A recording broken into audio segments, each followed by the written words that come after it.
It's an educational initiation started in January. We travel the state teaching Texans what federalism is, the founding principle, and what the proper relationship is between the state and the federal. We're all here today because whether you like the sound of it or not, we all actually agreed with Governor Perry when he stated what Dale said earlier: Texas cannot afford to wait for Washington to act on this crisis, and we cannot sit idly by while the safety and security of our citizens are threatened.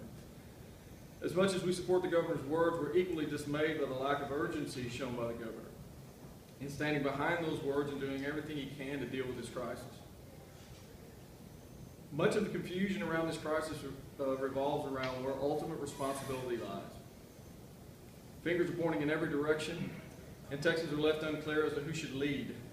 This is the most important function of a special session we talked about. That special session would take this extremely tough issue and give it both a legal foundation and a clear constitutional pathway. The governor proclaimed this as a crisis so serious that if the federal government sat idly by, Texas could not afford to wait. For those words to be meaningful, to be more than just political posturing, a special session should be called immediately, wherein the governor can request the legislature formally declare this crisis an invasion and demand that the federal government immediately fulfill its obligations under the Constitution in Article 4, Section 4. Those two simple measures by the Texas legislature will put the responsibility to act on this crisis directly on the Congress.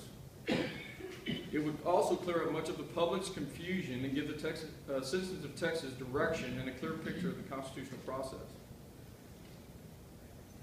Once the federal government refuses to fulfill its constitutional obligation, and we all know that it will, it has decades of behavior that's going to prove that point. The governor, as commander-in-chief and without delay, would be within his authority under both state and federal constitutions to call forth the Texas military forces, including any organized militia, and assemble personnel necessary to repel this invasion.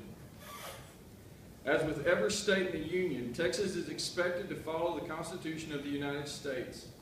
Yet somehow, the same expectations do not apply to the federal government.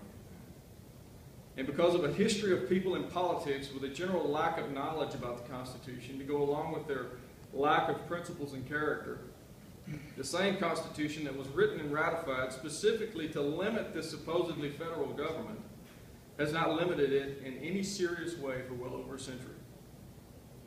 It has been stated time and time again by those working along the border that more than anything, they need boots on the ground. In this state, that makes no sense.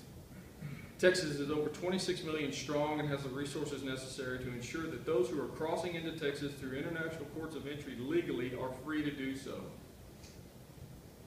while at the same time significantly shutting down the criminal element and the refugee industry created by this federal government.